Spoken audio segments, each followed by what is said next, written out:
सिक्कू भाई, ये जो सवाल है, अब मसला एक बड़ा अजीब है। पहले हम आपसे बात करते थे तो बात ये होती थी कि फलां को की जगह फलां को खिला लेते, फलां को बिठाते, फलां को खिलाते। अब तो एक अजीब सा कहत है कि टीम बुरा परफॉर्म कर रही है तो ये नहीं समझ में आ रहा कि इस बॉलर को ना खिलाते तो किसको खिलाते, इस बैटर को बिठाते तो उसकी जगह किस बैटर को खिलाते। क्या हो रहा है? या देखिए, सबसे पहले तो शाहजेब हमें बांग्लादेश की तारीफ करनी चाहिए कि वो जिस हालात से इस मुल्क में आए हमारे साथ मैच खेलने। उनके पास तो प्रैक्टिस के लिए जगह भी नहीं थी, ना उनके पास कोई टाइम था। बेचारे फंस के रह गए थे, तो पीसीबी ने उनको अर्ली इनवाइट किया। उन्होंने आके यहाँ प्रैक्टिस की और हमें उन्होंने बिल्कुल आउट क्लास कर दिया हर डिपार्टमेंट में, बॉलिंग हो बैटिंग हो, हर लिहाज से। इवन उनके जो कोचेस थे उनकी स्ट्रेटजीज अच्छी थी और हमारे वाले कोचेस को यही नहीं पता था कि ये स्पिनिंग ट्रैक है। उन्होंने हमारे कोच अजहर महमूद को मैं इसलिए ज्यादा ब्लेम दूंगा कि वो जो गोरा है वो तो आया हुआ, उसका पहला सीजन है, पहला मैच है, उसको तो पता ही नहीं था। कि अजहर महमूद कह रहे थे मुझसे तो हमने रीड गलत कर ली पिच, और कप्तान कह रहे हैं कि हमने स्पिनर को गलत खिलाया या खिलाया, व्हाटएवर। मतलब इतनी कंफ्यूजन मैंने अपनी जिंदगी में नहीं देखी।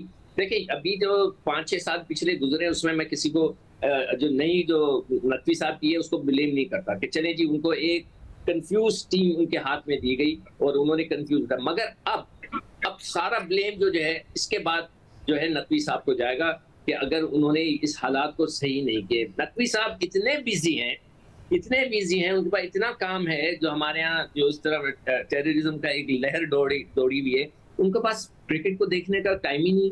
वो अपने एडवाइजर्स पर चल रहे हैं और वही चीज जो है उनको फंसा के रख दिया है। उनको पता नहीं है कि क्या हो रहा है और उनके एडवाइजर्स सारी क्रिकेट चला रहे हैं, और जिसके वजह से ये इश्यूज जो आपने बयान किए ना वो खड़े हो गए।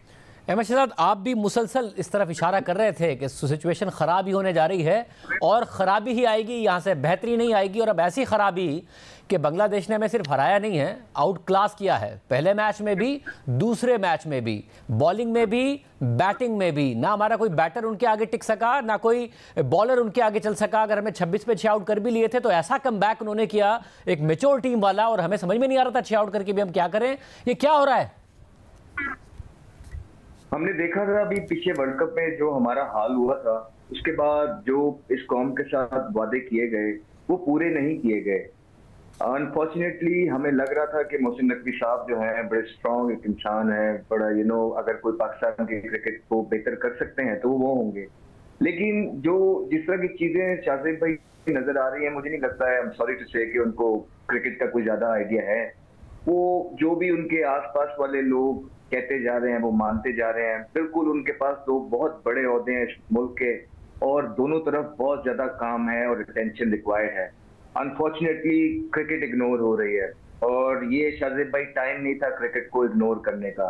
क्रिकेट एक ऐसी चीज है जो हमारे मुल्क में पूरे पाकिस्तान को जोड़ती है और एक एंटरटेनमेंट है।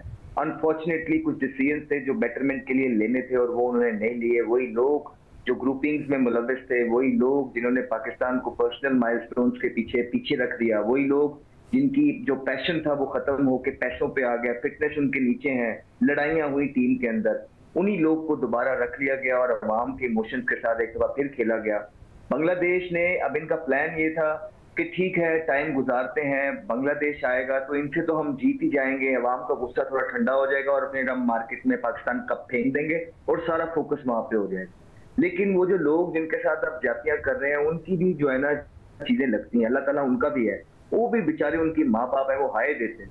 और आपको बांग्लादेश भी जो है ना हरा के चला गया और व्हाइट वॉश करके चला गया। अब आप कौन सा जो है ना डिस्ट्रैक्शन लोगों को देंगे? आप किधर को आप बजवाने की सोच रहे हैं? आप क्या कहेंगे? आप दोबारा से आप जो है ना कल से आप देख लीजिएगा शाहजेब भाई, पाकिस्तान कप की पोस्ट स्टार्ट हो जाएंगी। ये इस तरह के मुल्क में शाहजेब भाई जहाँ पे खाने के लिए पैसे नहीं है, बिजली के लिए पैसे नहीं है, बिलों से लोग टूट रहे मर रहे हैं, सर्दियों में कंबल नहीं है, गर्मियों में पंखा नहीं है, वहां पे आप इतनी हैफ्टी अमाउंट्स ऑफ मनी अपने इन फेल्ड प्लेयर्स पे इन्वेस्ट कर रहे हैं। इसका कोई जिम्मेदार है? या जो है 5 मेंटोर्स आप लेके आए जिनका महाना 5 मिलियन एक महीने का आप देंगे और 3 साल का कॉन्ट्रैक्ट किया है, क्या इनका स्कोप ऑफ वर्क इस चीज की इजाजत देता है इस मुल्क के अंदर? इनका काम क्या होगा? कुछ नहीं, सिर्फ 5 प्लेयर ला के खड़े कर दिए हैं कि सारी जो बंदूकों का रुख है उनकी तरफ हो जाए और पीछे से जो चेयरमैन और पीसीबी के जो एम्प्लॉयज हैं उन तक कोई बात ना पूछे। यही हम करते आए हैं जिसकी वजह से क्रिकेट का भला नहीं हुआ, लेकिन वक्ती तौर पे लोग अपनी नौकरियां बचाने के लिए कामयाब हो जाए तो बहुत मुबारक हो उन लोगों की नौकरियां, उन लोगों को जिन्होंने पाकिस्तान क्रिकेट का बेड़ा गर्क कर दिया। मगर सिकू भाई हुआ एग्जैक्टली क्या है? 2017 में हम चैंपियंस ट्रॉफी जीतते हैं, अच्छी T20 की टीम हमारी, सरफराज अहमद थे, मिकी आर्थर थे, उसके बाद ये अचानक क्या होता है कि हमारे पास दुनिया का नंबर 1 बैटर वो परफॉर्म नहीं कर पा रहा, शाहीन शाह अफरीदी बेहतरीन बॉलर वो नहीं परफॉर्म कर पा रहे। हमें आज जब शान मसूद ने जिक्र किया तो इशारा दिया कि जी T20 खेलते हैं तो टेस्ट अच्छे प्लेयर्स तो नहीं पैदा होंगे, मगर हम तो T20 में अमेरिका से हार गए, वनडे वर्ल्ड कप में हमने नहीं अच्छा परफॉर्म किया। ओवरऑल इतना बड़ा डाउनफॉल कि जो अच्छे हैं खिलाड़ी हैं बैटर और बॉलर वो परफॉर्म नहीं कर रहे और बेंच पे कोई नजर नहीं आ रहा, या कोई ऐसा होगा जी इसको ले आए तो ये बड़ी जबरदस्त बॉलिंग कर देगा या ये टीम को बदल देगा। ये देखिए शाहजेब, हुआ ये है कि क्रिकेट बोर्ड कमजोर हो गया है और लड़के स्ट्रांग हो गए। ठीक है, वो क्यों हुए? इसलिए कि आपने पिछले 6 साल के अंदर आपके पास मानी साहब आए, उसके बाद आपके पास रमीज राजा आ गए, फिर जका अशरफ आ गए, अब जो है नकवी साहब आ गए, बीच में सेठी साहब भी आ गए, तो 5 तो यही हो गए 5 साल में। आप अगर 5-6 सालों के अंदर 5-6 चेयरमैन बदलेंगे तो उसके साथ सिलेक्शन कमेटी भी बदलेगी, कोचेस भी बदलेंगे, स्टाफ भी बदलेगा, मगर जो पीसीबी में काम करने वाले वही लोग हैं। जब लड़कों को ये पता चल जाए कि क्रिकेट बोर्ड खुद ही अपने पैरों पे नहीं खड़ा, घबराया हुआ है, तो वो स्ट्रांग हो गए। जब वो स्ट्रांग हो गए तो बाबर आजम और उनके जो ग्रुप था, जो टोला था, जिसको यही शाहीन कहता था, शाहीन अफरीदी, कि बाबर हमारी रेड लाइन है, उसको कोई क्रॉस ना करे। अब आपस में इनके झगड़े हो गए, तो ये जो रेड लाइन बनाई उन्होंने, तो ये एक लड़कों का ग्रुप हो गया। इस ग्रुप ने किसी और को अंदर नहीं आने दिया। आप ये देखें पाकिस्तान जैसी क्रिकेट टीम के साथ कितना बड़ा अलमिया है कि आपके पास एक स्पिनर नहीं है, कोई क्वालिटी का स्पिनर नहीं है, आपके पास एक क्वालिटी का ऑलराउंडर नहीं है। 2 ऑलराउंडर बांग्लादेश के लिए खेल रहे हैं, मेहदी और शकीब, वो दोनों ने मतलब आउटस्टैंडिंग परफॉर्मेंस दे दी। हमारे पास एक ऑलराउंडर नहीं है। हमारे पास विकेट कीपर एक 37 साल का है जो बेचारा कप्तान है। मैं तो कहता हूँ उसको भी खिलाओ। आप उसको क्यों नहीं खिलाते? इंग्लैंड के खिलाफ उसको खिलाना चाहोगे, सरफराज। आप वहां पर भी यंगस्टर नहीं रखते। आपने किसी को बनाने की कोशिश ही नहीं की। आपने अपने दोस्तों को एकोमोडेट करने के लिए नए बच्चों को लाए नहीं, जिसके वजह से ये बहुत बड़ा एक गैप बन गया।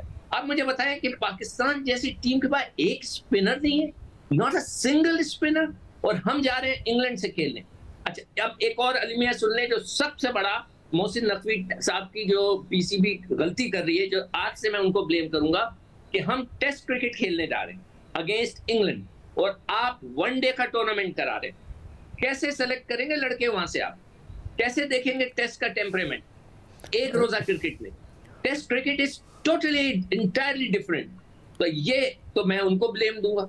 साहब, और ये अब यहाँ से निकले कैसे अगर हम इस भंवर में फंस गए हैं कि होम ग्राउंड पर बांग्लादेश से बुरी तरह हारे हैं? और एक होता है कि कोई इक्का दुक्का सीरीज हार जाए, इक्का दुक्का मैच हार जाए तो हो कि जी चले टीम फॉर्म में नहीं थी, परफॉर्म नहीं कर रही थी, कोई मसाइल थे। मगर अब तो ये एक सीरीज ऑफ इवेंट्स हो गया, T20, वनडे, टेस्ट, जिसमें हम हार पे हार रहे हैं। और अब लग रहा है कि हम एक मीडियोकर टीम हो गए हैं जो दुनिया की नंबर 1 टीमों के आगे तो ठहर ही नहीं पा रही है, बुरी टीमों से भी हार रही है। तो कैसे निकले इससे? इसमें 2 चीजें हैं। देखिए, पहले तो जो डिसीजंस हैं, जिन लड़कों ने पर्सनल माइलस्टोन्स के लिए खेला, टीम का माहौल खराब किया और अपने आप को क्रिकेट से बड़ा समझने लग गए, उन लड़कों को निशाने इबरत बनाना पड़ेगा बाकी यंगस्टर्स के लिए और डोमेस्टिक क्रिकेटर्स के लिए। दूसरा, डोमेस्टिक के क्रिकेटर्स को आपको रिस्पेक्ट देनी पड़ेगी, इंपॉर्टेंस देनी पड़ेगी। आप ये नहीं कह सकते कि आपके पास औजार नहीं है। वो लड़के 10-10 साल से खेल रहे हैं और they have the ability to perform. और अगर नहीं भी करेंगे तो आपने चेन बंद नहीं करनी है। अगर आप चेन बंद कर देते तो आपका डोमेस्टिक का स्ट्रक्चर जो है वो खत्म हो जाता है। तीसरा, जो पीसीबी में बैठे हुए लोग हैं, कहीं ना कहीं उनको ये समझना पड़ेगा कि आप अब ज्यादा खेल नहीं सकते।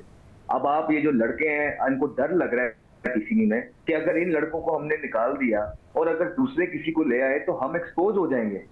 ठीक है, और हम एक्सपोज हो गए तो लोग हमसे पूछेंगे कि यार आपके पास, आपने तो क्रिकेट का तबाह कर दिया है। आपने क्रिकेटर प्लेयर्स बनाने थे, किसकी जिम्मेदारी थी शाहजेब भाई प्लेयर्स बनाने? मैं आपसे पूछता हूँ, पीसीबी की थी ना। ये प्रोग्राम्स वगैरह, प्रोग्रामिंग किसने करानी थी? एक सिस्टम कौन चलाता है? पाकिस्तान क्रिकेट बोर्ड की जिम्मेदारी थी। लेकिन उन्होंने क्या किया? उन्होंने ये किया कि उन्होंने आज तक जो लोग 12-12 साल से वहां बैठे हुए हैं, उन्होंने कोई एक ऑलराउंडर अच्छा बनाया? कोई उन्होंने एक स्पिनर बना के दिया हो? आपके पास कोई स्पिनर नहीं, कोई ऑलराउंडर नहीं है। फास्ट बॉलिंग की जो हालात है आपके सामने, ऊपर से टीम के अंदर ग्रुपिंग, आप क्या ही कर सकते हैं? फिर आप पता है क्या करते हैं? जितनी नीचे आपकी टीम चली जाती है ना, उसी तरह आप फिर ना बोलियां लगती हैं। आप फिर वही घूम फिर के नाम ढूंढ के आते हैं, अपने मेंटोर्स आप ले आए हैं, जो पाकिस्तान को इस जगह पे लाने के लिए मोस्ट ऑफ देम जिम्मेवार है, और फिर वो अपनी बोलियां लगवाते हैं। जितनी मुश्किल में पाकिस्तान की टीम होती है उतनी ज्यादा उनकी बोलियां लगती हैं। काम क्या होता है? जीरो। बिकॉज अभी 3-4-5 महीने बाद ये रजीम चेंज शायद हो जाएगी, उसके बाद वो भी नहीं रहेंगे और उनसे सवाल होगा, वो कहेंगे जी हमें तो टाइम ही नहीं पूरा करने गया। एक चीज आप कर सकते हैं इस टाइम पे और कुछ नहीं कर सकते, वो ये है कि वो जो लड़के जो टीम का माहौल खराब कर रहे हैं, जो सीनियर प्लेयर्स हैं जिनकी फॉर्म नहीं है, उनको आप निकालिए, निशाने इबरत बनाइए, यंगस्टर्स को खिलाइए, वो टीम डेवलप कीजिए। That is the only thing. ये भी आपका टाइम बीइंग है। जहां पे आप क्रिकेट ले गए हैं ना, आपको अब बहुत टाइम लगेगा लोगों के साथ compete करने का। आपकी नंबर 8वें नंबर पे जो टेस्ट टीम है ना, ये किसी वजह से है। तो आपने 12-15 साल लगाए हैं इसको यहाँ पे लेके आने में।